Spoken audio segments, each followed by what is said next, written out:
Mayam Bukrumzari, Impact News ke aspiring candidate 2017 polls kamari lena ngasi koin unajigdriba akogi aspiring candidate asi Wangkhem Assembly constituency gi manung sanba dagi tholakpa akogi BJP aspiring candidate ne Yumnam Nambasandra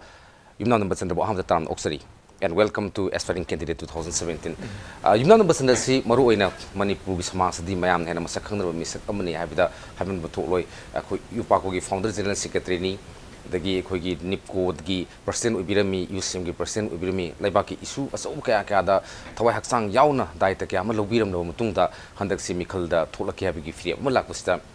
maram soin le biram gudo male nabasandra maro ina kari dagi no khogi social work trom dagi issues myam challenges myam da yamna kanna sobo thodang lorom ma mutungda hoji si khogi rasti de sanga mikhal thenege na khanbiri se kai wakhalna lakiban yamna sumi yam phajaba wahangni hangbiri bese tasengna aisu civil society organization da miyam lone na chamina jaring ai matamda thoidokna nomta su rajniti gi lamas khongdar kan da politician amo oge habege wakhal si ai lejaramde tabu lebaki oiba issue sing da homin kamina rakpa amadi loina tinaba imanaba mayam ama khakka mairong yana thabak tawmina rakpa matamda ꯑꯩꯈꯣꯏꯅ ꯂꯥꯎꯖꯔꯤꯕ ꯈꯣꯡꯖꯔꯤꯕ ꯇꯧꯖꯔꯤꯕ ꯈꯨꯗꯤꯡꯃꯛꯁꯤꯡꯁꯤꯒꯤ ꯑꯔꯣꯏꯕꯗ ꯀꯩꯗ ꯇꯥꯔꯛꯀꯦ ꯍꯥꯏꯔꯀꯥꯟꯗ ꯑꯩꯈꯣꯏꯒꯤ ꯀꯔꯤ ꯍꯥꯏꯇꯥꯔꯦ ꯑꯩꯈꯣꯏꯒꯤ ꯂꯦꯖꯤꯁꯂꯦꯇꯔꯁꯤꯡꯁꯤꯒꯤ ꯑꯣꯏꯕ ꯊꯧꯗꯥꯡ ꯑꯃꯈꯛ ꯑꯔꯣꯏꯕꯗ ꯂꯥꯛꯄ ꯑꯗꯨꯅ ꯂꯦꯖꯤꯁꯂꯦꯇꯔꯁꯤꯡ ꯑꯁꯤꯅ ꯑꯩꯈꯣꯏꯒꯤ ꯂꯩꯕꯥꯛ ꯑꯁꯤꯒꯤ ꯅꯠꯇ꯭ꯔꯒ ꯃꯤꯌꯥꯝꯒꯤ ꯁꯦꯟꯇꯤꯃꯦꯟ ꯏꯍꯨꯜꯁꯤ ꯈꯪꯇꯕ ꯃꯇꯝꯗ ꯀꯩꯒꯨꯝꯕ ꯃꯇꯝꯗ ꯑꯩꯈꯣꯏꯁꯨ ꯗꯤꯁꯤꯖꯟ ꯃꯦꯀꯤꯡꯁꯤꯗ ꯇꯉꯥꯏ ꯐꯗꯅ ꯆꯪꯕ ꯃꯊꯧ ꯇꯥꯔꯛꯄ꯭ꯔꯥ ꯍꯥꯏꯕꯁꯦ ꯑꯩꯉꯣꯟꯗ ꯃꯁꯤꯒꯤ ꯋꯥꯍꯪ ꯑꯃ ꯏꯊꯟꯇ ꯂꯥꯛꯆꯕꯗꯒꯤ ꯑꯗꯨꯕꯨ ꯇꯥꯔꯒꯗꯤ ꯂꯩꯕꯥꯛꯁꯤꯒꯤꯗꯃꯛꯇ ꯃꯤꯌꯥꯝꯒꯤꯗꯃꯛꯇ ꯀꯔꯤ ꯇꯧꯕ ꯌꯥꯕꯒꯦ ꯍꯥꯏꯕꯗꯨ ꯈꯖꯤꯛꯇꯪ ꯄꯥꯡꯊꯣꯛꯄ ꯉꯝꯖꯅꯕꯒꯤꯗꯃꯛꯇ ꯍꯥꯏꯗꯅ ꯑꯩꯍꯥꯛ ꯄꯣꯂꯤꯇꯤꯛꯁꯇ ꯈꯣꯡꯗꯥꯁꯤꯔꯥ ꯍꯥꯏꯗꯅ ꯑꯗꯨꯃꯥꯏꯅ ꯂꯧꯖꯔꯛꯄꯅꯤ ꯑꯩꯍꯥꯛꯀꯤ ꯋꯥꯈꯜꯂꯣꯟꯁꯤ ꯃꯔꯨꯑꯣꯏꯅ ꯑꯩꯈꯣꯏꯒꯤ ꯁꯤꯚꯤꯜ ꯁꯣꯁꯥꯏꯇꯤ ꯑꯣꯔꯒꯅꯥꯏꯖꯦꯁꯟꯗ ꯇꯧꯔꯝꯕ ꯊꯕꯛꯁꯤꯡꯁꯤꯅ ꯑꯩꯈꯣꯏꯒꯤ ꯅꯤꯡꯕ ꯊꯨꯡꯕꯁꯤ ꯃꯄꯨꯡ ꯐꯥꯕ ꯌꯧꯍꯟꯕ ꯉꯝꯗꯕꯁꯤ ꯑꯦꯁ ꯑꯦ ꯂꯦꯖꯤꯁꯂꯦꯆꯔ ꯑꯣꯏꯔꯒꯗꯤ ꯄ꯭ꯔꯖꯥꯒꯤ ꯄꯜꯁ ꯑꯦꯟ ꯁꯦꯟꯇꯤꯃꯦꯟ ꯄꯨꯝꯅꯃꯛꯇ ꯊꯕꯛ ꯑꯣꯏꯅ ꯏꯝꯄ꯭ꯂꯤꯃꯦꯟ ꯇꯧꯕꯗ ꯃꯥꯏ ꯄꯥꯛꯀꯅꯤꯅ ꯊꯥꯖꯕꯤꯕ ꯂꯩꯕ ꯃꯁꯤ ꯈꯔ ꯃꯈꯩ ꯉꯝꯕ ꯌꯥꯏ ꯍꯥꯏꯕꯒꯤ ꯊꯥꯖꯕ ꯂꯩꯖꯩ ꯀꯔꯤꯒꯤꯅꯣ ꯍꯥꯏꯔꯀꯥꯟꯗ civil society organization da thabak tawjaba matamda somewhat limitation si area khara da laksai koina tawjaningba aikoina pangjaningba aikoina honajaningba kai am khala kanda tongan ba akoigi kari haitare yaudaba yaraktaba posak mayam kak thole chen thumgi amadi shakti gi tongan makhal makha kaya gi adugumba mayam sing adu kayum kanda ningba thungdaba kaya am kak lai adugo civil samaj da civil society gi adugumba platform da thabak tawjaba matamdadi yamna limitation oirpa sugumba mayam sing si khara makhai di karigumba hojiki legislator amako oirba taragadi khajiktang sina kari hata ning thungna thabak tawbadu nungai jagani haidana maina khanjai yam nungai jai maroina assam da so hojik present BJP gi chief minister of Sarbananda Sonowal si akoga all Assam student union gi leader mani Mandi Mangda, Assam Gana Parisaki, Suhana, person or Professor Kumar Mantana, Sydney, Okiba of Fundaria. My daughter India also is student leader Mamaka, Ran City, the Sangakanda, Kogiam Sauna, my Paki, Warile, the cinema Maduki Kalun, the Susuna, the person that's in Gudumale. The Muaze, Adumakata and Kazan see BJP special invitee when the lady see BJP Manipur protester. Other books, the Honus Tazakanda around 8 candidates Kumba, Wangkhem Assembly constituencies, the ticket Tanaribiko Budidam. As if the Wakans number Sandri Tamoida ticket Pangbasia Maru Ubani, the Isai Wakal Pod, it has a confidence, Kadapole, Nobi. Masi Ehaki Tazabasi Yamnu Wang Leje and as Mind Kumjage. Aduga Kogi Wangkhem Assembly constituency the Hobzik BJP aspiring candidate Hajabatare, intending candidacy Chorana Tariq Kumaleje. Aduga fight on Nagani had a plant on the Zaribana. Hojiki sitting MLA ga tharkanda muni pani aduna soidana maki pibirakani habigi thajabadi adumak yamna wangna leje adum pasida factor simroina megasandra simasu youth ne yamna youth oiba energetic oiba misam ne aduga hantaki BJP da live sing so ayambane youth ngak tawin thorpoi ahal laman gi matam si won sakhi male aduna fight si political fight si am phajagada sumale adubu tasingna BJP gi akogi candidate amo oina ticket se phangena khalgadi Maruina, a sitting email my TVP was a curry factor, the curry sotogino, come in the focus organ among a fight of this. The singer Wangkhem Kendra si Kara ꯑꯩꯈꯣꯏꯒꯤ peripheral ꯑꯣꯏꯕ ꯀꯦꯟꯗ꯭ꯔꯁꯤꯡꯒꯤ ꯃꯅꯨꯡꯗ ꯑꯃꯅꯤ ꯍꯥꯏꯅ ꯑꯗꯨꯃꯥꯏꯅ ꯑꯍꯥꯟꯕꯗ ꯊꯝꯖꯒꯦ peripheral ꯑꯣꯏꯕ ꯀꯦꯟꯗ꯭ꯔ ꯑꯣꯏꯕꯅ ꯃꯔꯝ ꯑꯣꯏꯔꯀꯥꯟꯗ ꯑꯩꯈꯣꯏꯒꯤ ꯀꯦꯟꯗ꯭ꯔꯗ ꯂꯩꯖꯔꯤꯕ ꯃꯤꯆꯝ ꯄ꯭ꯔꯖꯥꯁꯤꯡ ꯑꯁꯤ ꯑꯌꯥꯝꯕꯅ ꯌꯥꯝꯅ ꯆꯝꯖꯕ ꯄꯨꯟꯁꯤ ꯃꯍꯤꯡ ꯑꯃꯈꯛꯇ ꯑꯌꯥꯝꯕ ꯂꯩ ꯍꯥꯏꯅ ꯑꯩꯅ ꯍꯧꯖꯤꯛ ꯐꯥꯎꯕꯗ ꯑꯩꯍꯥꯛꯅ ꯑꯗꯨꯃꯥꯏꯅ ꯂꯧꯖꯩ ꯍꯥꯏꯔꯤꯕ ꯆꯝꯖꯔꯕ ꯄꯨꯟꯁꯤ ꯃꯍꯤꯡꯁꯤꯡꯗ ꯂꯩꯕꯤꯔꯤꯕ ꯃꯤꯆꯝ ꯄ꯭ꯔꯖꯥꯁꯤꯡꯗ ꯍꯧꯖꯤꯛ ꯐꯥꯎꯕꯗ ꯉꯁꯥꯏꯒꯤ BJPꯒꯤ ꯑꯣꯏꯕ ꯆꯥꯎꯈꯠ ꯊꯧꯔꯥꯡꯒ ꯃꯔꯤ ꯂꯩꯅꯕꯗ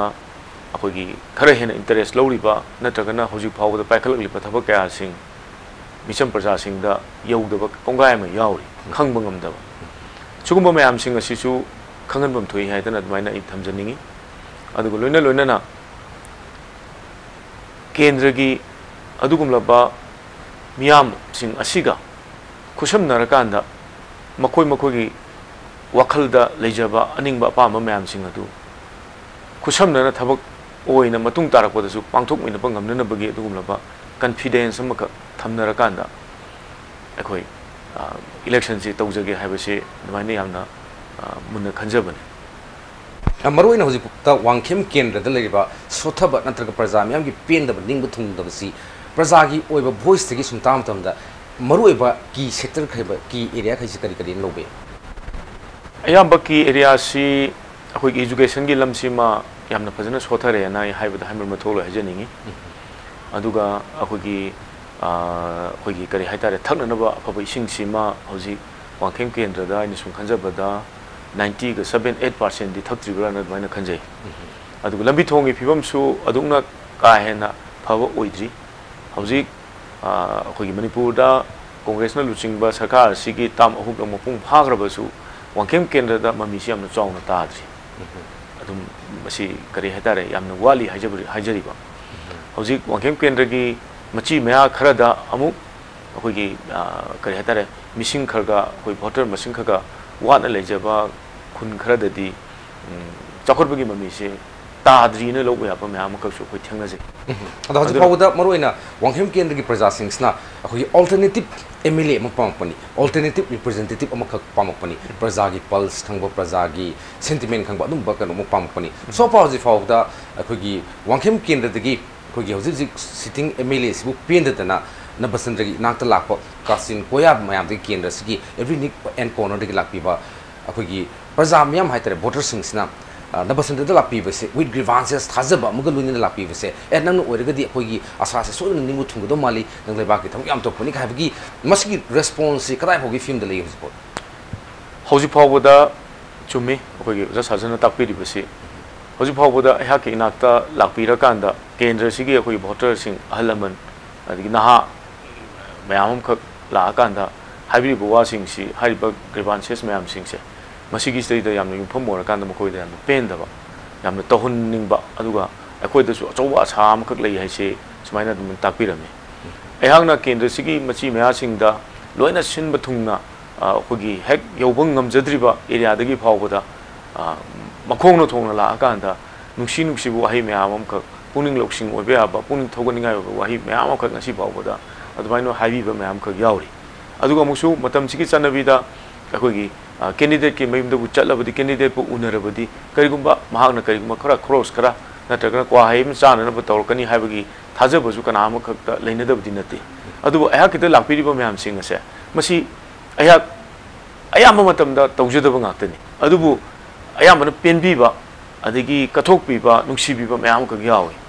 ꯑꯁꯤꯗ ꯅꯠꯇꯅ ꯃꯈꯣꯏꯅꯒ ꯑꯗꯨꯝ ꯄꯣꯠ ꯆꯩꯒ ꯄꯨꯕꯤꯔꯛꯑꯀꯥꯟꯗ ꯃꯌꯥꯝ ꯇꯤꯟꯕꯅꯤꯅ ꯀꯔꯤ ꯍꯥꯏꯇꯥꯔꯦ ꯁꯤꯒꯨꯝꯕ ꯆꯪꯒꯅꯤ ꯑꯗꯨꯅ ꯃꯁꯤꯒꯨꯝꯕꯁꯤꯡꯁꯦ ꯃꯌꯥꯝ ꯂꯥꯛꯄꯗ ꯈꯔ ꯄꯤꯖꯧ ꯄꯤꯊꯛꯎ ꯀꯥꯅꯒ ꯄꯨꯔꯛꯄꯒ ꯌꯥꯎꯏ ꯌꯥꯝ ꯅꯨꯡꯁꯤꯕ ꯑꯗꯨꯒ ꯉꯁꯥꯏꯒꯤ ꯑꯩꯈꯣꯏꯒꯤ ꯑꯣꯖꯥꯅ ꯑꯍꯥꯟꯕꯗ ꯊꯝꯕꯤꯈꯤꯕ ꯋꯥꯐꯝꯗ ꯑꯩꯈꯣꯏ ꯀꯦꯟꯗ꯭ꯔꯁꯤꯒꯤ ꯃꯆꯤ ꯃꯌꯥꯁꯤꯡꯗ ꯍꯧꯖꯤꯛꯀꯤ ꯂꯩꯔꯤꯕ ꯁꯤꯇꯤꯡ MLAꯒꯤ ꯃꯇꯥꯡꯗ ꯑꯩꯈꯣꯏꯒꯤ ꯑꯜꯇꯔꯅꯦꯇꯤꯞ ꯑꯃ ꯄꯥꯝꯃꯛꯄꯒꯤ ꯋꯥꯐꯝ ꯑꯃ ꯊꯝꯕꯤꯔꯤꯕꯁꯦ ꯃꯁꯤꯒꯤ ꯆꯞ ꯆꯥꯕ ꯈꯨꯗꯝꯗꯤ ꯋꯥꯡꯈꯦꯝ ꯀꯦꯟꯗ꯭ꯔꯗ ꯍꯧꯖꯤꯛ ꯁꯤꯇꯤꯡ MLA ꯂꯩꯅ ꯑꯩꯈꯣꯏꯒꯤ ꯑꯦꯁꯄꯥꯏꯔꯤꯡ ꯀꯦꯟꯗꯤꯗꯦꯠ 8 ꯈꯛ ꯑꯩꯈꯣꯏ ꯊꯣꯛꯂꯛꯑꯀꯥꯟꯗ ꯃꯌꯥꯝꯒꯤꯗꯃꯛꯇ ꯁꯦꯕꯥ ꯇꯧꯒꯅꯤ ꯍꯥꯏꯕꯁꯤꯅ ꯆꯞ ꯆꯥꯕ ꯑꯩ ꯃꯁꯤ ꯄꯥꯎꯈꯨꯝ ꯑꯣꯏꯕ꯭ꯔꯥꯅ ꯑꯗꯨꯃꯥꯏꯅ ꯈꯟꯖꯩ ꯌꯥꯝ ꯅꯨꯡꯉꯥꯏꯖꯩ ꯑꯗꯣ ꯃꯔꯨꯑꯣꯏꯅ ꯍꯧꯖꯤꯛꯁꯤ ꯀꯦꯟꯗ꯭ꯔꯁꯤꯗ ꯀꯣꯡꯒ꯭ꯔꯦꯁꯅ ꯔꯤꯄ꯭ꯔꯖꯦꯟ ꯇꯧꯕꯁꯤ ꯃꯇꯝꯁꯨ ꯌꯥꯝ ꯁꯥꯡꯉꯦ ꯑꯗꯨꯒ ꯑꯩꯈꯣꯏꯒꯤ ꯍꯧꯖꯤꯛꯀꯤ ꯔꯨꯂꯤꯡ ꯒꯣꯔꯃꯦꯟꯇꯅꯤ ꯄꯥꯏꯔꯤꯁꯦ ꯑꯗꯨꯕꯨ ꯔꯨꯂꯤꯡ ꯒꯣꯔꯃꯦꯟ ꯐꯅ ꯄꯥꯏꯗꯅꯁꯨ ꯑꯩꯈꯣꯏ ꯄꯥꯔꯂꯤꯌꯥꯃꯦꯟꯇꯔꯤ ꯃꯤꯅꯤꯁꯇꯔ ꯑꯣꯏꯗꯅꯁꯨ secretary oidunsu hoji pabu development ki mami chi tabu udi habni ado masi punamak se akhogi party ona single party ona yamna kuina matam si sarkar je sum paisilagadi masigi effect sidum ubu phangane khanbi bra masi aina sum khanbada masi natural oina dum masi oiba aidi thawuni na khanje mioi ba basi koi khwaidagi tolaba jibani haidana alaman sina takpi budani aduna koi si sakti je khara kuina he payak pa matamda sakti si lan he chatpugumba sakti ji ishagi oini pagumba degi ngangi bo wasi ga mena nganguni haibana taba aina ngangbo wane kan chaning pagumba se kam kanda khoi da thoina khanje aduna ngasai aina mamangda thamjegi bidugi makhatar pata aina thamjani si wangkhem kendra si hauji manipur chief minister oibiriba honorable chief minister oibiriba sri okam ibo bigi hektaina bu kendra ne adubu hairiba chief minister gi thawal kendra ga hektaina riba kendra makak oina leijariba si mayamna khanbi badadi mayamna neinabi badadi even imphal gi area se da mayamna khanbi bada thawal gi area ni na thawal ni na chokhat amani ase mayamna da ubi dwaine da khanbi ba adu bai hangna ujabada na taga mayamna thengnabi bada akoina khangjabada haijabada ragadi thawal kendra ga wangkhem kendra ga gi marakta samnaba yamna connecting road leiriba mayam sing ase si koila amata sum thara ga ju akoi khongbalam khak khaire ne kendra ni se khongban si gi mapa se patle tat pagum adegi strip lem ka se he yungak pa se sum jar sum jungak pa sinang sa gi wangkhem kendra ga thawal kendra gi taina pa mapa si chap chana lei ma sing badong torga ada da strip lem ka patle tat pagum median khaiba soroka je patle tat pagum tawri si ba aduna masigi khena ba ahong ba kanu city koi gi kanu city asuki matik kendra ni ski marakta lei hajari ba aduna khundang na ba oiba taraga su wangkhem kendra gi praja sing da thoido hendongna ngasi leiriba phibam sida hajaba taragadi congress ki edugumna ba ihul sidi phane yamna handagre na mane logjeiba hariba koina minna khong uriba thabak mayam sing sidaida impham morakanda habidi tasingnamak congress ki sarkar ne congress ki sarkar si manipur pumbasi congress ki lengak sasan le pham ni adon irrespective of magi kendra gi wafum du thamagasу ngasagi median la su median do wangkham kendra safam tokpani sorok to su safam tokpani ising na su safam tokpani every developmental gi works project yam sing yofum tokpani adubu even si bawda igi kendra magi kendra na khaidok nari habni mathang sa madu khaidok padu gi mathakta represent tor ba mla dana magi sapsa ba sakthung na traga sapsa na igi praja gi dam to si tokbani habgi thawuk to ubi de habni masina maram kanda akoi voters sing gi thamoi da ning kai bi yawe habni ado mathang sa mu khajning si masanda maru oina Prajagi akogi mindset se awareness level si adi politics mam da khangbu kopa akoi si le gadi sakhat lor akoi si gi darka oire kaina akoi sense to bo mindset amaka akoi we want a new sense ka bigi mindset si kendras da karam film da leidi su masi ai phanayam na wang na leira bra haidan obzat maina khanje aina khanje si kamaina khanje ge har kanda handakti nakal amarom da su manipur da akoi gi smartphone gi paina gi chang si youth sing da adigi kariata re khara peripheral oiba area sing da su masing khangdana painerak pasina yamna kana ba mak oibara na khale laila su budi dum haiba khangjaba adubu ngasagi informative oiba lines da ngasagi mamang da di kariata re ngasi kaigumba mak imphal da thokpa thodok da delhi da thokpa thodok da hayeng nongal ka khabar la kan da pung 10 da khabar thunga kan da pung 10 da khangune aduga haujikina khudak da adum Binary smartphone singi matingna ikong komna athuba matamda khudakta khangnabai matam ko oirabani na amuk rajniti gi lamse da lakshara kan se da hariba smartphone gi matingna handakti akoi gi kendra da youth sing da natana ahalaman mayam phawbada athu matamda yamna informative oina hajik tang akoi gi kare hatare mayam da yahoning ba message du oirabasu natragana sarkar gi thabuk thogda gi bu oirabasu natragana lakadu election gi matang da khangai mayam khangna lauri khongi ba book oirabasu mase thuna yahon bagi adugumla ba kudong chapang tik phangje na khale aduna ai wakhalda hana leramba phim dagi di yamna mak ai ahong base leirabra na khale adu dinna basan matang saida paisana sakti na natraga dhap tawdana qadar tawdana hygiene kanda vote form ga nangai khombu yam bai poto handaki elections di masi practically work tawdu mamra work tawdu mam masi atopa kendra gi di ai khangjadre wangkhem kendra gi damakta di masi gi achobom mami tare na dmain hygiene maram di mamang da kadai da हाइरिबा लेकाई से लेबगे हाइबा फावबदा खंगमदबा केंद्र मनुंगनि हाजरगसु मागी लेकाई दुदा लाको मतमदा मे पारगा लाई भोगदा सुमाइना Phagi तौनबा यौनै लेकाई Khardah अदुमाइना लेरंबा फिबमदु हौजिक vote मया यौरकांदा नुसीबा सारकांदा अखोगी लेरिबा sitting MLA Naga लाकपीदन लेंबीदना meeting अमा तौगे अदु तौगे अदा तौगे हादना वांखेम केंद्र की खुन खरदा लाको मतमदा खुलसिंग अदुना रेस्पोंड पीदबगी खुनसिंग अदुना मीटिंग तौहनदबगी वाफम मयाम ख केंद्र दा थोए हनकसे अदु मसे आई सुम खंजबदा वांखेम केंद्र की म्याम सिसु हौजिकती याम सेंगना हायरकांदा तौरिबा ताटपाट की ओइबा नुसीबा साबा तसेंगना पुनिंगदा नुसीबदी नत्तबा थौ म्याम सिंगसे आई लोइना खंगबरन खाले मधुगी खंगबदुगी ममी मधुगी खंगबदुगी फोल्डो मधु ओइरमनेना खाले तारे इबसिंगसे ओके याम नगाजे मरोइना वांखेम केंद्र की प्रजा सिंग इलेक्टोरेट सिंग न मरोइना पॉजिटिव डेवलपमेंट अमा माइंडसेट लाखवा हो रे हबनी नांखै सही सुप सही मंगा सुप अखोगी लेखाई की नत्र केंद्र की अवाबदु नोमत मसक उबिरुद्रगसु बोर्ड की मया उपांजा अखोगी बोर्ड की बिखानी बुगुम लाखपा नुंसीब साबा लाखपा पोस हंदकती प्रजा मियामना टोटली याद रे हबनी अदुनदी लाखुद्रब मिखलसिदा सुसोय सोयदरा प्रजाना प्रजा की दमत कना लेपकी हबगी अल्टरनेटिव मखक सोयन थ्रिपगी तंजादो लोगुदो माले मतंग सोयद ब्रेक मनो जगे ब्रेक की मतुंग त कोइ तुनजरके इंपैक्ट न्यूज की aspiring candidate Manipur Polls 2017 jeng tadam legi. Sky Hospital Porompata Chest amasung Lungs Care Center hangdok chari. Facilities singdi bronchoscopy service, respiratory ICU, light training oiraba sor phunbagi leina sing layengba OPD gi matam lebak pokpa sagol sen thangja nungthil pung ani dagi pung ahum fawba. Please call or contact reception. Sky Hospital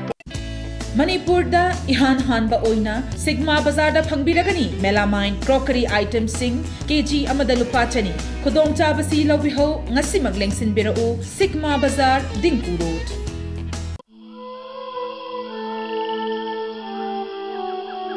Beneath 100 meters from the Earth's surface, naturally filtered through saline stones, pure, clean and healthy water.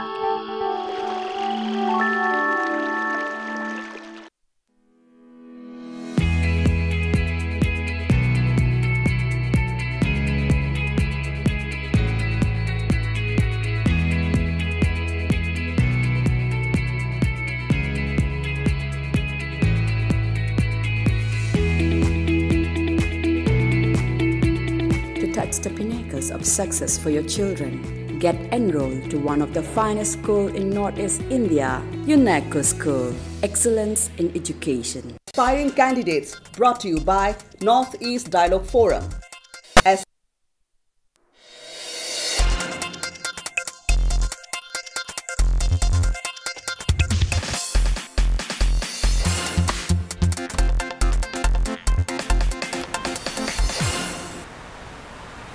Break ke betung aspiring candidate Manipur Polls 2017 miyang tabi purumpu amukan hataran oksari khoi ngasi unuzar mi ba aspiring candidate asi Wangkhem Assembly constituency da lakodu ba mikhal asida BJP ki ticket ta mire oigani na thologi ba adum laba aspiring BJP candidate ni yumnam Basandra akui gi ngasai gi mamang da sanagi su wafum mayam su tak pikre hauji khangjan ni wafum se Wangkhem kendra sida kari develop to area yam lai magi area sings da potential over area lai brahma se either tourism the sokot han ba ya bagi ni khangde ade water sports sokot han ba ya bagi ni khangde plantation da ni khangde horticulture da ni khangde sports ni khangde kendra si oina yamna phajana upgrade to ya ba develop to ya ba area se kari no Wangkhem kendra si thuido hindo na chokol han ba da ya ba lam si kaya ma khak lai habisi ma ai hamra thamjage hai ba lam sing gi manung da Masagi Manipur da leiriba pat singi manungda matamama yamna maming chakkiba pat waithau pat Wangkhem kendra gi manung chalba aduguma pat makaksu oiri aduga masigi nakanda leiriba ching napo mayam sing asisu yengbada yamna pungning huningai oiba yamna pungning nungsiningai oiba saktam mayam khak lei sida natana muksu asom akhoi gi kari haitare nongpolom gi side lom da su makal makha kaya gi phaja ba drisya mayam khak hoi सबको सागतपा यागनी हाबगी थाजब यामना लेजे अदुना tourism गुम्बा दगी हुजिकी हाबिरिबा गसागी इसिंगी मसाना कया अमख उथोकांदा सानरोय सिंग फगलनबा याननबगी दमक्ता मकल मथेन कया अमखगी सेमगननबगी दमक्ता यामना चौबा role अमखक लौबा याबा area नेना दमाय खंजे अदुगी मथक्ता गसागी Wangkhem kendra gi हुजिकी हाइबा वाइथौ पासिदगी अखोगी water treatment plan ama khar chauna hoji paliba government sina kan semi mamangda ama kari haitare khoi perau kendra gi mafam ama khakta masi gi treatment plan se sema matamda madu gi du thabak phajana pangthok pangam da gi amu ship tora kanda khoi gi hek maning da lejari ba tangjing gi mathak ta leiri ba khoi ching mathak se da hoji adugi water treatment plan ama chauna khoi semkali sagali masi gi water treatment plan sigi makoi na haibada mogi kano si pandam si Thawal district ki kendra taruk haja bata hai hojipudi kendra si ani thong khai dok re kendra taruk akhoi gi lilong adi wangkhem thawal adi gi hairo adi gi wangjing tentha hariba kendra taruk si masi punna ising pithakani haidana masi gi supply tawguni haidana kanna honari aduna asuk amna phajagraba pat leiriba adi gi ching oiraga su yamna hata roki oba ching kaya yaudi ayamana khoi gi weather tawraba soil marang kaina leraba duguna ba ching ngakta su oibanina ching gai si su koina pothok chathok amna puthok hala kanda adigi thabe aba mana masing chana masing thara kanda yamna income generated oiba lambi ma khoi gi leiriba myo sing sta pi ba yagane na khali Hojik atak pikre ngasai gi sings da koi na ngasai gi mana masing thaba ni khangde koi horticulture gi item thaba khangde sumo myam so kwanda paisa tan ba ya him dare tourist ki attraction oina single pusu ya hebani adigi mu water sports pa ama develop to ya hebani masi mathak ta mu laksani si manipur gi kendra sing se manipur as a whole economically yamna sound oiba nate more than 80% laireb gi pan khagi makha da leba laireb families naktani the same is the case masi wangkem kendra su erum gdo male aduna nabasana kayamba BJP gi ticket ta MLA moina kawata ga ihan hambada akhi kendra sig praja sing kogi lari khaibu su yauna haitabu sauna skill and unskill labor yauna maximum number of akhi electorates ma praja myam sing se economically condition phagat hanna kari plan di lebi masi tasengna yamna phajaba wafamni agi thamoi da su yamna mayak seng na lejaba agi adung lo pandam sing manungda amani haidana admaina dum khanjabani tasengna manipur gi hojiki ojan takpi gi bogom wangkem kendra da su hojik hariba phibon dum ni leibiri base sentok lambi marang kaina lejadaba lairaba gi pankhai gi makha da yamna wana leiba mioi yum masing se 80% amadi masigi mathakta admaina oigane na admaina dum pajai aduna hangna karigumba mayamna nungsibidana laibak phadana BJP gi ticket su BJP ki authority sing nuksi dana pibiraba lona na hariba ticket tudagi laibak fa ba haibodo oijara kan miyam mi oijaba matamda ehangna khanjabase kari khanjabage har kanda manipur da any government na su oisanu akoi gi manipur da leiriba laik hairaba thabuk phangdriba sing ase loina mak sarkar gi thabuk piba haibisi oithokti aduna ayam di adum thabuk phangdabagi phibamda adum ngasi phawbada lai kari gumba koina BJP dagi kajaratana BJP gi adugulaba MLM ka oijaba taragadi ehangna ehaki kendra da leijariba laik laisu hairaba thawuk phangjadriba naha sing natragana skill leijaraba adugulaba naha kya singa magi chanabagi matung inna ma khoi santhok lambi oibe aba income generated oibe aba lami sing yaminna rakanda yatpi rakanda adugulaba naha sing natraga ahal sing pi ngang mayam sing ase masi sinbam amamam da confine to holakanda santhok lambi lehanba adugulaba kendra maka income yamna wangna wala khoi senthok lambi lejaba adugulaba kendra maka ohen ge base haki chap chapa phire moina maina ji phawti leje okay koi ken yo fum silo silaga state ki level dong laksige nasagi BJP gi MLA oina ka kan BJP government form to renzu kolisi legislature amagi mathau se duki matik yam khare magi daita syam saw khare adon yana rom tam da khoi gi government pipe da yaw MLA moina or minister mo oina yemba kanda Manipur gi 5 years da antaki lakadu ba 5 year plans da khwadi gi priority area se kadai kadai pining kari gi handaki akoina kari gumba laibak phadana BJP gi vote kaja dana amadi akoi gi BJP na ka sarkar semja dana akoi gi kare hatare adugum lo government ama kha leibangam je pataraga di mapung oina hang pijaning basi youth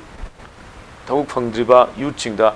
mapung oina akoi gi human resource development haje batare masai da mapung oiba mayolam ko pira kanda masita chenaba tongan ba makhal gi infrastructure masita chenaba tongan makhal gi bibhag mayam sing siga iroina na yakshala kanda akoi gi lamdam sida akoi gi economy da akoi gi national economy da yamna handaba tha amakakta leiriba yam dependency oiba adugula phibam makakta leiriba se masi push up tawna masi inkhala kanda afaba ꯑꯗꯨꯒꯨꯝꯂꯕ economy ꯂꯩꯕ ꯑꯗꯨꯒꯨꯝꯂꯕ state ꯑꯃ ꯑꯣꯏꯍꯟꯒꯦ ꯍꯥꯏꯕꯁꯦ ꯃꯁꯤ ꯏꯍꯥꯟ ꯍꯥꯟꯕ ꯄꯥꯟꯗꯝ ꯑꯣꯏꯅ ꯊꯝꯕꯗ ꯑꯩꯍꯥꯛ ꯊꯣꯏꯗꯣꯛꯅ ꯂꯥꯜꯂꯣꯏꯅ ꯑꯗꯨꯃꯥꯏꯅ ꯈꯟꯖꯩ ꯑꯩꯒꯤ ꯃꯣꯠꯇ ꯑꯣꯀꯦ ꯑꯩꯈꯣꯏꯒꯤ ꯏꯀꯣꯅꯣꯃꯤꯛ ꯀꯟꯗꯤꯁꯟ ꯏꯝꯄ꯭ꯔꯨꯚꯃꯦꯟ ꯇꯧꯕꯁꯤꯅ ꯑꯗꯨꯒ ꯃꯅꯤꯄꯨꯔꯗ ꯑꯩꯈꯣꯏꯒꯤ ꯏꯚꯟ ꯖꯄꯥꯟꯗ ꯀꯩꯝꯇ ꯂꯩꯇꯕ ꯄꯣꯠꯇ ꯃꯈꯣꯏꯅ ꯌꯥꯝ ꯆꯥꯎꯈꯠꯈꯤ ꯍ꯭ꯌꯨꯃꯦꯟ ꯔꯤꯁꯣꯔꯁꯦꯁ ꯗꯦꯕꯂꯞꯃꯦꯟꯇꯨꯗ ꯀꯟꯅ ꯏꯝꯐꯦꯁꯤꯁ ꯄꯤꯕ ꯃꯇꯨꯡꯗ ꯑꯗꯒꯤ ꯃꯅꯤꯄꯨꯔꯗ ꯌꯥꯝꯅ ꯂꯩꯈ꯭ꯔꯦ ꯑꯩꯈꯣꯏꯅ ꯃꯁꯤ ꯐꯖꯅ ꯑꯦꯛꯁꯄ꯭ꯂꯣꯏꯠ ꯇꯧꯕ ꯀꯥꯟꯗ ꯑꯩꯈꯣꯏꯒꯤ ꯏꯀꯣꯅꯣꯃꯤꯛ ꯀꯟꯗꯤꯁꯟ ꯌꯥꯝ ꯐꯒꯗꯕ ꯁꯦꯜꯐ ꯁꯁꯇꯦꯅꯦꯟ ꯏꯀꯣꯅꯣꯃꯤ ꯑꯣꯏꯒꯗꯕ ꯑꯗꯣ ꯑꯅꯤꯁꯨꯕꯗ ꯀꯔꯤ ꯀꯔꯤ ꯑꯦꯔꯤꯌꯥꯗ ꯑꯃꯨꯛ ꯐꯣꯀꯁ ꯇꯧꯅꯤ ꯑꯦꯔꯤꯌꯥꯗ ꯐꯣꯀꯁ ꯇꯧꯖꯅꯤꯡꯉꯤꯁꯦ ꯉꯁꯥꯏ ꯑꯩꯈꯣꯏꯅ ꯅꯩꯅꯈꯤꯕ ꯄꯣꯏꯟꯠꯇꯨꯗ ꯑꯃꯨꯛꯀ ꯍꯟꯖꯔꯒ ꯂꯥꯛꯆꯔꯀꯥꯟꯗ ꯑꯩꯈꯣꯏꯒꯤ ꯁ꯭ꯀꯤꯜ ꯂꯩꯔꯕ ꯑꯩꯈꯣꯏ ꯌꯨꯠꯁꯤꯡ ꯑꯗꯒꯤ ꯑꯍꯜ ꯂꯃꯟꯁꯤꯡꯁꯨ ꯃꯌꯥꯝ ꯌꯥꯎꯔꯤ ꯉꯁꯤ ꯃꯅꯤꯄꯨꯔꯒꯤ ꯑꯌꯥꯝꯕ ꯃꯤꯆꯝ ꯄ꯭ꯔꯖꯥꯁꯤꯡ ꯑꯁꯤ ꯑꯩꯈꯣꯏꯒꯤ ꯃꯈꯨꯠ ꯃꯁꯥꯗꯤ ꯐꯖꯅ ꯃꯔꯥꯡ ꯀꯥꯏꯅ ꯈꯪꯉꯦ ꯍꯩꯔꯦ ꯁꯤꯡꯉꯦ ꯂꯥꯏꯔꯤꯛꯇ ꯂꯥꯏꯁꯨꯗ ꯃꯥꯒꯤ ꯇꯝꯖꯔꯨꯕ ꯍꯤꯔꯝꯁꯤꯡꯗ ꯒꯣꯜ ꯃꯦꯗꯂꯤꯁ ꯑꯣꯏꯕꯁꯨ ꯈꯪꯍꯧꯕ ꯃꯌꯥꯝ ꯌꯥꯎꯏ ꯑꯗꯨꯕꯨ ꯉꯁꯤ ꯐꯥꯎꯕꯗ ꯃꯥꯅ ꯍꯩꯖꯔꯨꯕ ꯈꯪꯖꯔꯨꯕ ꯁꯤꯟꯐꯝꯗꯣ ꯃꯄꯨꯡ ꯐꯥꯅ ꯃꯥꯒꯤ ꯑꯣꯏꯕ ꯄꯨꯟꯁꯤꯒꯤ ꯂꯝꯕꯤꯗ ꯍꯤꯡꯖꯅꯕꯒꯤꯗꯃꯛꯇ ꯑꯗꯨꯒꯨꯝꯂꯕ ꯄꯨꯟꯁꯤ ꯂꯝꯕꯤ ꯑꯃꯈꯛ ꯑꯣꯏꯕꯗꯤ ꯉꯝꯖꯗ꯭ꯔꯤ ꯑꯗꯨꯅ ꯃꯉꯣꯟꯗ ꯀꯔꯤꯒꯨꯝꯕ ꯃꯈꯜꯒꯤ ꯑꯦꯁꯤꯁꯇꯦꯟꯁ ꯑꯃ ꯃꯊꯧ ꯇꯥꯔꯤꯕ ꯐꯥꯏꯅꯥꯟꯁꯤꯌꯦꯜ ꯑꯥꯏꯗꯔ ꯑꯣꯏꯗꯣꯔꯤꯕ꯭ꯔꯥ ꯑꯣꯔ ꯅꯠꯇ꯭ꯔꯒꯅ ꯋꯥꯈꯜꯒꯤ ꯂꯧꯁꯤꯡꯒꯤ ꯅꯠꯇ꯭ꯔꯒꯅ ꯑꯩꯈꯣꯏ ꯈꯨꯗꯤꯡꯃꯛꯀꯤ ꯃꯈꯜ ꯃꯈꯥ ꯀꯌꯥꯒꯤ ꯑꯥꯏꯗꯤꯌꯥꯁꯤꯡ ꯄꯤꯔꯀꯥꯟꯗ ꯑꯣꯏꯒꯗꯧꯔꯤꯕ꯭ꯔꯥ ꯍꯥꯏꯕꯅꯆꯤꯡꯕꯗꯣ ꯃꯗꯨ ꯄꯤꯕꯒꯤ ꯃꯊꯧ ꯇꯥꯕ ꯂꯩ ꯍꯥꯏꯅ ꯈꯜꯂꯤ ꯍꯥꯏꯔꯤꯕ ꯄꯤꯒꯗꯧꯔꯤꯕ ꯃꯌꯥꯝꯁꯤꯡꯁꯤꯒꯤ ꯃꯅꯨꯡꯗ ꯇꯉꯥꯏ ꯐꯗꯅ ꯍꯥꯏꯔꯤꯕ ꯃꯥꯅ ꯍꯩꯖꯔꯤꯕ ꯁꯤꯡꯖꯔꯤꯕ ꯃꯌꯥꯝꯁꯤꯡ ꯑꯗꯨ ꯊꯕꯛꯇ ꯑꯣꯟꯊꯣꯛꯅꯕ ꯍꯣꯠꯅꯕ ꯃꯇꯝꯗ ꯁꯝꯋꯥꯠ ꯑꯦꯃꯥꯎꯟ ꯈꯔꯗꯤ ꯃꯁꯤ ꯏꯟꯚꯦꯁꯠ ꯇꯧꯗꯕ ꯌꯥꯔꯛꯇꯦ ꯁꯤꯖꯤꯟꯅꯗꯕ ꯌꯥꯔꯛꯇꯦ ꯀꯦꯄꯤꯇꯦꯜ ꯑꯣꯏꯅ ꯍꯥꯏꯔꯤꯕ ꯀꯦꯄꯤꯇꯦꯜꯗꯣ ꯉꯁꯤ ꯐꯥꯎꯕꯗ ꯑꯩꯍꯥꯛꯅ ꯎꯖꯕꯗ ꯁ꯭ꯀꯤꯜ ꯑꯣꯏꯔꯕ ꯌꯨꯠ ꯃꯌꯥꯝ ꯑꯃꯈꯛ ꯅꯠꯇ꯭ꯔꯒ ꯑꯟꯑꯦꯝꯄ꯭ꯂꯣꯏ ꯌꯨꯠ ꯃꯥꯒꯤ ꯂꯝ ꯑꯃꯃꯝꯗ ꯑꯦꯛꯁꯄꯥꯔꯠ ꯑꯣꯏꯔꯕ ꯃꯌꯥꯝꯁꯤꯡ ꯑꯁꯦ ꯉꯁꯤ ꯐꯥꯎꯕꯗ ꯑꯩꯈꯣꯏꯒꯤ ꯃꯇꯦꯡ ꯄꯥꯡꯕꯤꯅꯕꯁꯤ ꯋꯥꯠꯄ ꯑꯗꯨꯒ ꯍꯧꯖꯤꯛ ꯐꯥꯎꯕꯗ ꯁ꯭ꯀꯤꯜ ꯂꯩꯖꯔꯕ ꯑꯗꯨꯒ ꯑꯟꯑꯦꯝꯄ꯭ꯂꯣꯏ ꯌꯨꯠ ꯃꯌꯥꯝꯁꯤꯡ ꯂꯝ ꯑꯃꯗ ꯍꯩ ꯁꯤꯡꯖꯔꯕ ꯃꯌꯥꯝꯁꯤꯡ ꯑꯁꯦ ꯃꯁꯤꯅ ꯐꯪꯐꯝ ꯊꯣꯛꯄ ꯁꯔꯀꯥꯔꯒꯤ ꯑꯦꯁꯤꯁꯇꯦꯟꯁ ꯅꯠꯇ꯭ꯔꯒ ꯂꯣꯟꯕꯨ ꯑꯣꯏꯔꯕꯁꯨ ꯃꯈꯜ ꯃꯈꯥ ꯀꯌꯥꯒꯤ ꯄꯤꯔꯤꯕ ꯕꯦꯅꯤꯐꯤꯠꯁꯤꯡꯁꯦ ꯐꯪꯕꯒꯤ ꯃꯍꯨꯠꯇ ꯑꯆꯧ ꯑꯁꯥꯡꯁꯤꯡꯒ ꯈꯪꯅ ꯆꯥꯟꯅꯕ ꯃꯄꯨꯟꯁꯤꯗ ꯉꯥ ꯌꯣꯛꯇꯕꯗꯨꯅ ꯉꯥꯒꯤ ꯑꯩꯈꯣꯏꯒꯤ ꯀꯩꯅꯣ ꯐꯪꯕ ꯍꯥꯏꯕꯒꯨꯝꯕ ꯂꯣꯟ ꯐꯪꯕ ꯍꯥꯏꯕꯒꯨꯝꯕ ꯁꯦꯟꯊꯪ ꯐꯪꯕ ꯍꯥꯏꯕꯒꯨꯝꯕ ꯃꯄꯨꯟꯁꯤꯗ ꯑꯩꯈꯣꯏꯒꯤ ꯌꯣꯠꯂꯩ ꯑꯃ ꯄꯥꯏꯔꯀꯥꯟꯗ ꯂꯧ ꯎꯗ꯭ꯔꯤꯕꯗꯨꯅ ꯑꯦꯒ꯭ꯔꯤꯀꯜꯆꯔꯒꯤ ꯄꯤꯕ ꯑꯩꯈꯣꯏꯒꯤ ꯃꯇꯦꯡꯁꯤꯡ ꯐꯪꯕ ꯍꯥꯏꯕꯒꯨꯝꯕ ꯁꯨꯃꯥꯏꯅ ꯇꯧꯗꯅ ꯁꯟ ꯂꯣꯏꯕꯕꯨ ꯑꯣꯏꯔꯁꯨ ꯑꯃꯕꯨ ꯑꯣꯏꯔꯁꯨ ꯃꯈꯜ ꯃꯊꯦꯜꯒꯤ ꯃꯌꯥꯝꯁꯤꯡ ꯑꯁꯦ ꯃꯁꯤ ꯃꯔꯝ ꯆꯥꯗꯕ ꯃꯤꯗ ꯐꯪꯍꯜꯂꯀꯥꯟꯗ ꯌꯥꯝꯅ ꯂꯤꯃꯤꯇꯦꯠ ꯑꯣꯏꯅ ꯄꯤꯔꯤꯕ ꯑꯗꯨꯒꯨꯝꯂꯕ ꯁꯦꯟꯊꯪꯗꯨ ꯐꯥꯎꯕꯗ ꯃꯥꯡꯍꯜꯂꯀꯥꯟꯗ ꯉꯁꯤ ꯐꯥꯎꯕꯗ ꯃꯁꯤ ꯀꯔꯤ ꯍꯥꯏꯇꯥꯔꯦ ꯁꯤꯖꯤꯟꯅꯐꯝ ꯆꯥꯗꯗꯅ ꯃꯑꯣꯡꯗ ꯂꯩꯌꯦꯕ ꯃꯁꯤꯅ ꯃꯔꯝ ꯑꯣꯏꯔꯀꯥꯟꯗ ꯑꯩꯈꯣꯏꯒꯤ ꯁ꯭ꯇꯦꯠꯀꯤ ꯏꯀꯣꯅꯣꯃꯤꯗꯁꯨ ꯃꯇꯦꯡ ꯏꯑꯣꯏꯕ ꯑꯣꯏꯗꯕ ꯏꯀꯥꯏ ꯀꯥꯟꯅꯕ ꯈꯪꯗꯕꯒꯤ ꯐꯤꯕꯝꯅꯦꯅ ꯑꯗꯨꯃꯥꯏꯅ ꯑꯩꯅ ꯈꯟꯖꯩ ꯑꯩꯈꯣꯏꯒꯤ ꯃꯅꯤꯄꯨꯔꯒꯤ ꯑꯆꯧꯕ ꯄ꯭ꯔꯣꯕ꯭ꯂꯦꯝꯁꯦ ꯑꯩꯈꯣꯏꯒꯤ ꯆꯤꯡꯒ ꯇꯝꯒ ꯆꯥꯎꯈꯠꯄꯒꯤ ꯂꯦꯚꯦꯜ ꯃꯥꯟꯅꯗꯕ ꯏꯚꯟ ꯑꯩꯈꯣꯏꯒꯤ ꯇꯝꯒꯤ ꯃꯔꯛꯇꯁꯨ ꯑꯩꯈꯣꯏꯒꯤ ꯃꯁꯦꯟꯁꯤ ꯑꯃꯅ ꯈꯔ ꯆꯥꯎꯈꯠꯄꯒꯤ ꯐꯤꯕꯝ ꯑꯣꯏꯕ ꯈꯔꯅ ꯌꯥꯝ ꯁꯣꯊꯕ ꯏꯚꯟ ꯀꯦꯟꯗ꯭ꯔ ꯑꯃꯒꯤ ꯃꯅꯨꯡꯗꯁꯨ ꯃꯁꯤꯒꯤ ꯗꯤꯁꯄꯦꯔꯤꯇꯤꯁꯤ ꯌꯥꯝ ꯆꯥꯎꯅ ꯒꯦꯞ ꯑꯃ ꯂꯩꯕꯗꯧꯅ ꯎꯏ ꯑꯗꯨꯗꯤ ꯑꯣꯚꯔꯑꯣꯜ ꯃꯅꯤꯄꯨꯔꯗ ꯗꯦꯕꯂꯞꯃꯦꯟꯁꯤ ꯌꯥꯝ ꯆꯞ ꯃꯥꯟꯅꯕꯗꯤ ꯌꯥꯗ꯭ꯔꯒꯁꯨ ꯍꯥꯏꯐꯦꯠ equally more or less equally ꯁꯨꯝ ꯗꯦꯕꯂꯞ ꯇꯧꯕ ꯌꯥꯅꯕ ꯑꯩꯈꯣꯏꯒꯤ ꯄ꯭ꯂꯥꯅꯤꯡꯁꯤ ꯀꯔꯝꯕ ꯃꯈꯜꯒꯤ ꯄ꯭ꯂꯥꯅꯤꯡꯒꯨꯝꯕ ꯄꯥꯏꯈꯠꯄꯤꯕ ꯄꯥꯝꯃꯤ ꯄ꯭ꯂꯥꯅꯤꯡꯁꯤ ꯌꯥꯝ ꯁꯦꯡꯅ ꯍꯥꯏꯔꯒꯗꯤ ꯆꯤꯡꯒ ꯇꯝꯒꯁꯤ ꯃꯅꯤꯄꯨꯔꯒꯤ ꯂꯩꯔꯤꯕ ꯑꯄꯨꯟꯕꯒꯤ ꯑꯦꯔꯤꯌꯥꯁꯤꯒꯤ ꯔꯦꯁꯤꯌꯣꯗ 9:1 ꯁꯨꯃꯥꯏꯅ ꯂꯩꯔꯤꯕꯁꯤꯗꯩꯗ ꯁꯔꯨꯛ 9 ꯑꯃꯗꯤ ꯆꯤꯡꯒꯤ ꯂꯝꯗ ꯑꯣꯏꯕꯅꯤꯅ ꯁꯔꯨꯛ 10ꯒꯤ ꯃꯅꯨꯡꯗ ꯑꯣꯔ ꯅꯠꯇ꯭ꯔꯒꯅ 91% ꯆꯥꯎꯔꯥꯛꯅ ꯑꯗꯨꯃꯥꯏꯅ ꯍꯥꯏꯅꯔꯤꯕꯁꯤꯗ ꯂꯩꯔꯤꯕꯁꯤꯅ ꯃꯔꯝ ꯑꯣꯏꯔꯀꯥꯟꯗ ꯆꯤꯡꯒꯤ ꯂꯝꯗ ꯃꯄꯨꯡ ꯑꯣꯏꯅ ꯈꯔ ꯍꯦꯟꯅ ꯏꯝꯐꯦꯁꯤꯁ ꯄꯤꯕꯒꯤ ꯃꯊꯧ ꯇꯥꯕꯗꯤ ꯂꯩꯇꯕꯗꯤ ꯅꯠꯇꯦ ꯑꯩꯈꯣꯏꯒꯤ ꯏꯟꯐ꯭ꯔꯥꯁ꯭ꯇ꯭ꯔꯛꯆꯔ ꯁꯦꯝꯒꯠ ꯁꯥꯒꯠꯄꯒꯤ ꯂꯝꯗꯕꯨ ꯑꯣꯏꯔꯕꯁꯨ ꯑꯩꯈꯣꯏꯒꯤ ꯇꯝꯄꯥꯛꯀꯤ ꯂꯝꯗ ꯑꯩꯈꯣꯏꯒꯤ ꯀꯩꯅꯣꯁꯤ ꯂꯉꯣꯏ ꯇ꯭ꯔꯛ ꯂꯣꯠ ꯑꯃꯗ ꯂꯨꯄꯥ 6,000-7,000 ꯄꯤꯔꯤꯕ ꯄꯣꯠꯇꯨ ꯎꯈ꯭ꯔꯨꯜꯗ ꯊꯥꯒꯦ ꯍꯥꯏꯔꯕꯗꯤ ꯆꯥꯟꯗꯦꯜꯗ ꯊꯥꯒꯦ ꯍꯥꯏꯔꯕꯗꯤ ꯅꯠꯇ꯭ꯔꯒ ꯁꯦꯅꯥꯄꯇꯤ ꯇꯃꯦꯡꯂꯣꯡꯗ ꯊꯥꯒꯦ ꯍꯥꯏꯔꯕꯗꯤ ꯑꯗꯨꯒ ꯑꯃꯨꯛꯁꯨ ꯗꯤꯁꯇ꯭ꯔꯤꯛ ꯍꯦꯗꯀ꯭ꯋꯥꯇꯔꯗꯒꯤ ꯈꯔ ꯑꯃꯨꯛ ꯆꯪꯁꯤꯜꯂ ꯊꯥꯒꯦ ꯍꯥꯏꯕ ꯇꯥꯔꯒꯗꯤ 10,000ꯗ ꯊꯥꯕꯤꯌꯨ ꯍꯥꯏꯕꯗꯨꯁꯨ ꯊꯥꯕ ꯉꯝꯗꯕꯒꯤ ꯐꯤꯕꯝ ꯑꯃꯈꯛ ꯑꯩ ꯂꯩꯒꯅꯤꯅ ꯈꯜꯂꯤ ꯑꯗꯨꯅ ꯉꯁꯥꯏꯒꯤ ꯁꯦꯝꯒꯠ ꯁꯥꯒꯠꯅꯅꯕ ꯍꯣꯠꯅꯕ ꯃꯇꯝꯗ ꯁ꯭ꯀꯨꯜ ꯁꯪ ꯑꯃ ꯆꯞ ꯃꯥꯟꯅꯕ ꯑꯃ ꯇꯝꯄꯥꯛꯇ ꯁꯥꯕꯗꯨꯗꯩꯗ ꯆꯪꯉꯤꯕ ꯁꯦꯟꯐꯝꯗꯨꯗꯒꯤ ꯀꯌꯥꯝ ꯌꯥꯝꯅ ꯃꯗꯨꯒꯤ ꯑꯦꯃꯥꯎꯟꯗꯣ ꯑꯗꯨꯗꯒꯤ ꯍꯥꯞꯀꯠꯂꯀꯥꯟꯗ ꯎꯈ꯭ꯔꯨꯜꯗ ꯁꯥꯕ ꯌꯥꯏ ꯅꯠꯇ꯭ꯔꯒ ꯇꯃꯦꯡꯂꯣꯡꯗ ꯁꯥꯕ ꯌꯥꯏ ꯅꯠꯇ꯭ꯔꯒꯅ ꯍꯦꯟꯅ ꯃꯅꯨꯡ ꯆꯪꯕ ꯑꯦꯔꯤꯌꯥꯁꯤꯡꯗ ꯁꯥꯕ ꯌꯥꯏ ꯍꯥꯏꯕꯅꯆꯤꯡꯕꯁꯦ ꯃꯁꯤ ꯆꯞ ꯆꯥꯅ ꯂꯦꯞꯊꯣꯛꯑꯀꯥꯟꯗ ꯃꯤꯠꯌꯦꯡꯁꯦ ꯈꯔ ꯍꯦꯟꯅ ꯆꯤꯡꯂꯣꯝꯗ ꯆꯪꯕꯒꯤ ꯃꯊꯧ ꯇꯥꯕ ꯂꯩꯌꯦꯅ ꯑꯗꯨꯃꯥꯏꯅ ꯑꯩꯉꯣꯟꯗ ꯈꯟꯖꯩ तसेंबदी सरकार अमा पाइबगी ताम खुदिमुक्ता मागी इनफ ओइना यामना थादबा नत्रगा खरा वाना थादबा हाइदरो मफुमनि बजेट एलोकेशन द हाबी बट सेनबम खाइसि तसेंगमा निंगथीजना फुल्ली मासे सिंसियरली ट्रांसपेरेंटली इम्प्लीमेंट तौदबगी ममीदुना निंगसी थादगिबा सेनफंगो लैरि फिल्म सिकाना हाइने मफुम लैसे अदुनदि मतंगसे गुड गवर्नेंस सिगी मोरु बसियम लाक्रान खंजै नबसंदगी मोटा गुड गवर्नेंस बु तसेंग लैरगदी चाहि मंगा द क्लाइ फौदा मणिपुर सि काप यागनि खल गुड गवर्नेंस लेरगदी मणिपुर से यामना चाव अहोंबा अमदी सोइदनमगी चाही मंगादा लाकनी हाबसे याम चावना थाजजे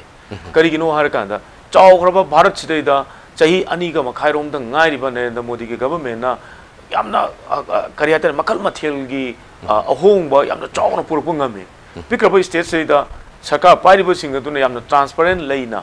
yamna khoi gi kari haitare good governance amaka fazana run to ngam tara gadi state se asuki mudi chakho kani haise angon yam kanna tumaina thaje jaba leije yam noaji nabasandra famdana wari batai sabai tanja phangsiam noaji khangning budi kya mane du khoi matam gi factor na tangai fidana yadadana aroi boina khangjani wafum si last oina khoi gi kendra gi prajamyam sumanipur prajamyam da as a khoi gi aspiring BJP candidate amo oina phungduk pining ba haibining ba phungra thambi ayakna wangkhim kendra gi nuksi jaraba prajamyam gi mafamda haijaning wafam di ayhak yamna haithoi singdoi jaba mi ama oina hujarakte ayhak yamna khang haye dana mayam gi seba torokanda mayamna hekta pianbiragani nuksibiragani haibana chingba aingonda khanjaba leijadi tawbudabu aigi thamoida leijariba mayam nuksijaba mayam ga loinana khusamnana parjagi natraga mayam gi wangkhem kendragi ningba thungnanabagi damakta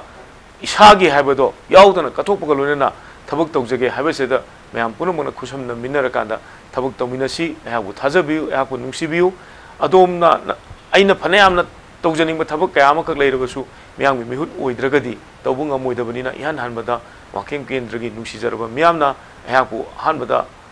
mayam gi mihut ayhabadu uhenbiu amadi khusamnana matam chupada mayam gi aningma pamada thabuk tawjage haibase ayhak wangkhem kendragi mayam punamakta ichmaina thamjani Ngaji nabasandra thingadana ngasi aspiring candidate ki akhogi thormusda lakpiduna karigidamta akhogi mikhals da mirip oy pamino praja kalai bawda semning habi wakhalon amasung praja miyam gi daite na kaino habna singba wakhalon mayamat khak thambi khibgi damak ngasi nabasandra minambo amukana thagasa phongdoksari